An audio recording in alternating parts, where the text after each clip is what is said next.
মূল্যবৃদ্ধির ধাক্কায় সাধারণ মানুষ কতটা জেরবার তা আলাদা করে বলার প্রয়োজন নেই। আলু, পেঁয়াজ, টমেটোর মতো সবজিতে হাত ছোঁয়ানোই যাচ্ছে না। প্রশাসন সচেষ্ট হলেও দাম খুব একটা কমছে না। বাজেট পেশ হওয়ার আগেই সামনে এলো আসল কারণ। সোমবার যে অর্থনৈতিক সমীক্ষা পেশ করা হয়েছে সেখানে উল্লেখ করা হয়েছে মূল্যবৃদ্ধির কথা। সরকার যে সেই মূল্যবৃদ্ধি নিয়ে উদ্বিগ্ন সে কথাও বলা হয়েছে রিপোর্টে।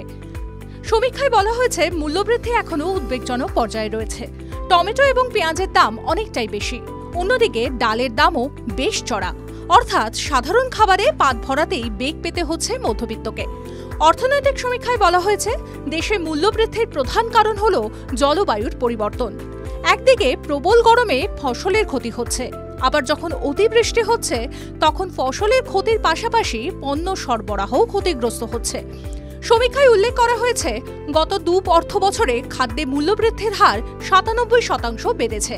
আর চলতি বছরের জুন মাসে যেখানে মূল্যবৃদ্ধি ছিল 9.55%, সেখানে 2024 সালের মে মাসে এই হার ছিল 8.69%।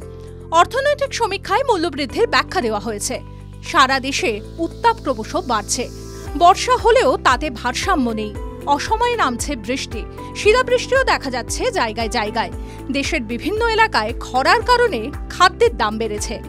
মঙ্গলবার পেশ হবে সাধারণ বাজেট।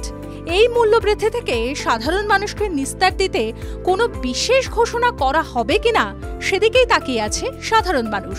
TV9 Bangla digital.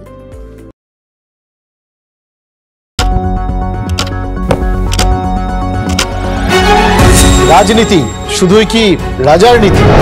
রাজা উজিরের চোখে নয়, আপনার আমার চোখে সমাজের ছবি। কঠিন কথা সহজভাবে না বললেই নয়, না বললেই নয়। প্রতিদিন রাত 9টায় TV9 বাংলায়। TV9 বাংলা না দেখলেই নয়।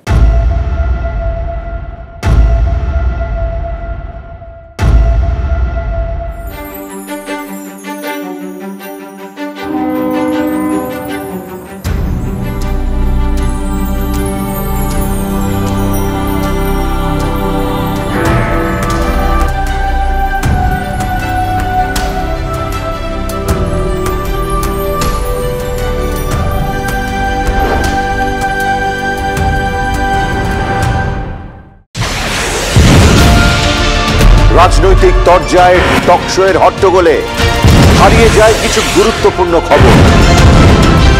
দেশ বিদেশের না জানা খবর যা চমকে দেবে আপনাকে। সেই খবরই নিয়ে আসি আমি আপনার সামনে। আমি অনির্বাণ চৌধুরী।